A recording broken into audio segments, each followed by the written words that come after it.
Hey there! For this video I've just knocked up some really quick and easy windows and window trim. They're just little plastic windows with paint markers used to draw up the patterns in the windows, or what is meant to be little bits of wood and trim on the window, and also just some coffee stirrers to do the window trim itself. I did it this way because well, I'm a little bit lazy when it comes to these sort of things, because I don't enjoy such a tedious amount of work because there's so many windows on this. So I took the quick easy route and I just made very basic stuff, but they work, they look good, and they were easy. So I hope you get something out of this, and I hope you enjoy the video. To do the trim for the windows and doors, I'm using coffee stirrers and balsa wood. It's the same trim that goes all around the building. The green is, or the green balsa wood one, is actually for guttering and downpipes and that sort of thing. I just take the popsicle, or the, not popsicle sticks, the coffee stirrers, and cut the ends off. I leave them all as long as possible because I cut every piece individually to size as I go later on. And for this I used balsa wood instead of matchsticks because I didn't want small pieces. I needed them as long as possible so there wouldn't be joining lines to keep it tidy. When you cut this, it is so fragile. Don't put any pressure on the knife. Just with a feather touch, drag it across, because it will splinter it terribly and it'll look awful. So you've got to be very, very gentle with this. But it's a nice long, fine piece. I just pop them into the tray so I can give them a nice bit of a stain. I do this with everything. I know people wonder why, but I just make everything dark so the paint that I put on later won't be stark. You know, I want to have a nice natural look, not a carnival. Once they're all done, I put some green on this balsa wood. I use my fingers for this because it is so fragile. The pressure of the end of a brush is enough to snap it. I broke one of these even doing it this way.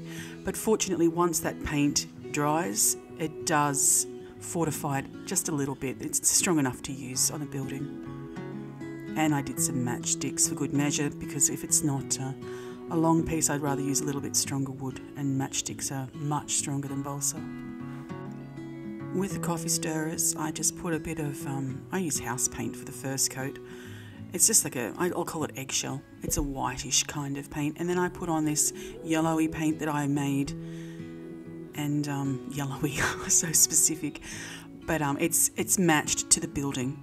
So there's all my guttering and trim for the whole building and for the windows and doors. As you can see, it starts to really tidy it up. If you actually saw the last video, I suppose, without the trim on it. But it really starts to pull it together, the colour and everything.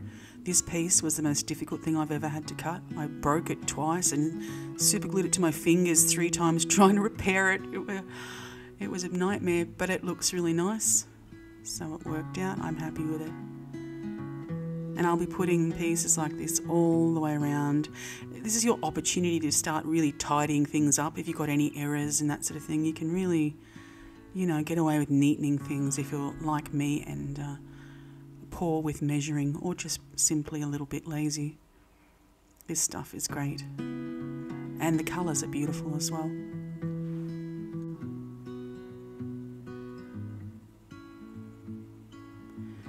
I'm going to put them in the windows. I didn't cut the window holes very accurately because I failed to have a very good look at the building. These are an internal kind of window trim, not an external sitting on the outside.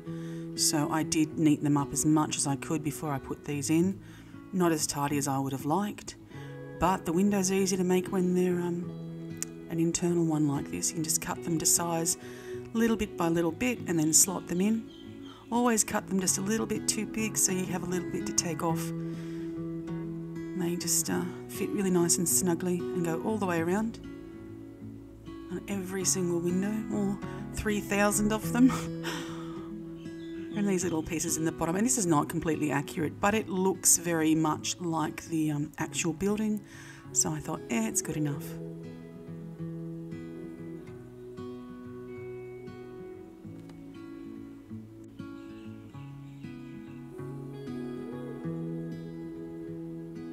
can see it coming together. Every wall is coming together with these windows, just tidying it up.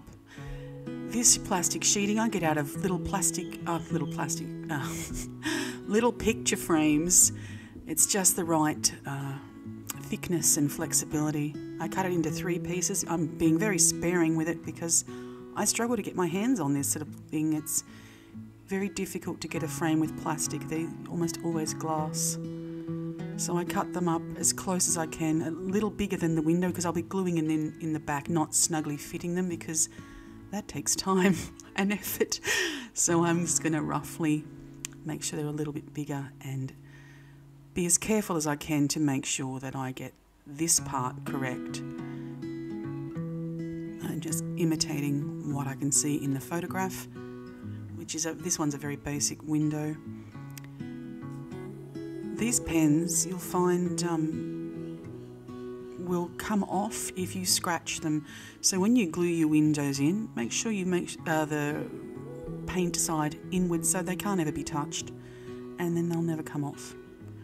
I'm applying a shadow with black. I would have preferred dark brown because black is unnatural, but it's all I had.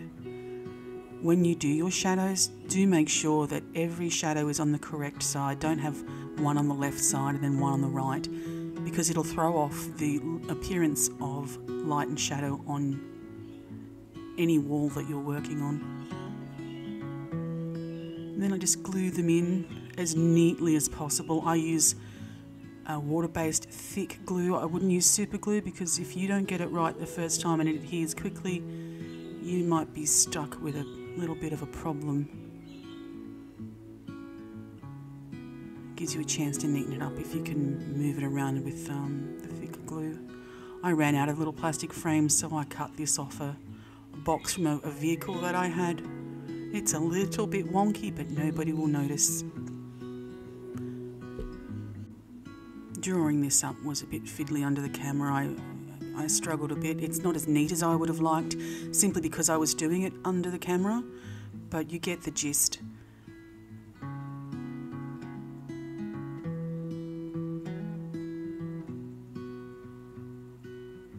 I'm using 2 different sized pens here as well because there was a much finer line of the cream that needed to be done.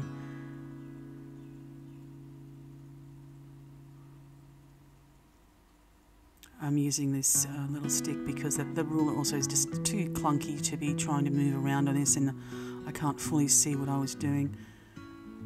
It's a bit rough, but I will rectify that like I do with everything. Again, with the shadows, I didn't put the shadows all in the top. I did that externally with a permanent marker later. And these they're meant to be a transparent type of pen, but they didn't come out the way I would have liked, but they worked. 1 yellow, 1 green, every second square to be coloured in the old style that was or is on the building. And because I didn't have the translucent, sort of transparent look that I was going for, I put this bit of see-through plastic on the back, either green or yellow to be used, so when light goes through it'll still look transparent, but it won't have that mottled look that those textures left behind. And as you can see, I mean, it's not perfect, but it works. Once you slot it right up there, it's not too shabby.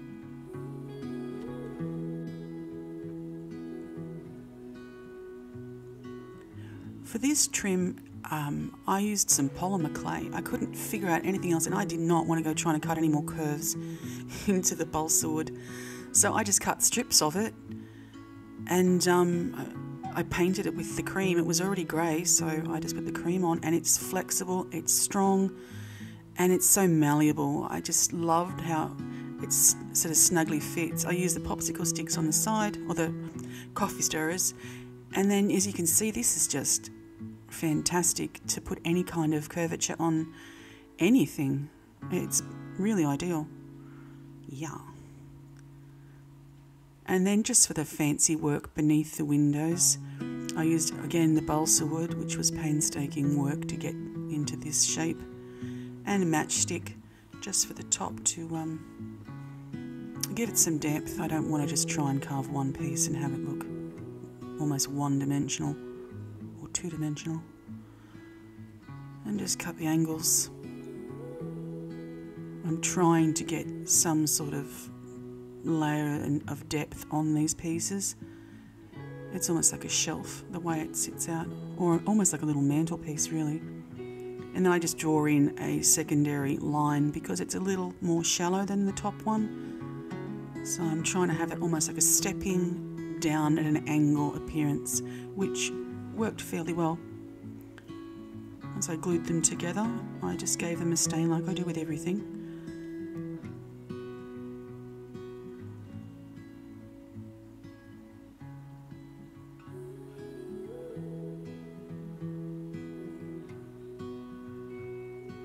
And I used that eggshell colour. It's white, it's eggshell. It could be light grey, I don't know. I don't think it would matter. It's just a base to put the main colour down. And this yellowish colour that I made a little tub of it. When you make something, always make a little tub that you can reuse. Don't go using colours straight out of a tube or something. And don't make some and then think you'll come back in a day or two and redo it, because it will always come out a little differently. So just make it and reuse it over and over and over for missing pieces or broken pieces, and repairing and rebuilding and all sorts of things. Just always make a small amount and hang on to it until your project is entirely done.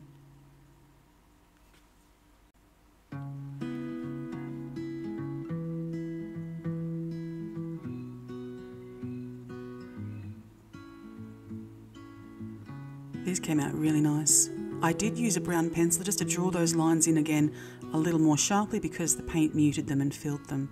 But they came up nice. I've got more of them to do.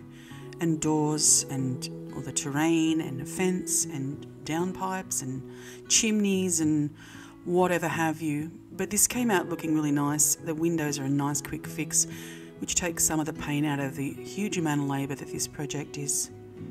I really hope you got something out of this, and I hope to see you next time.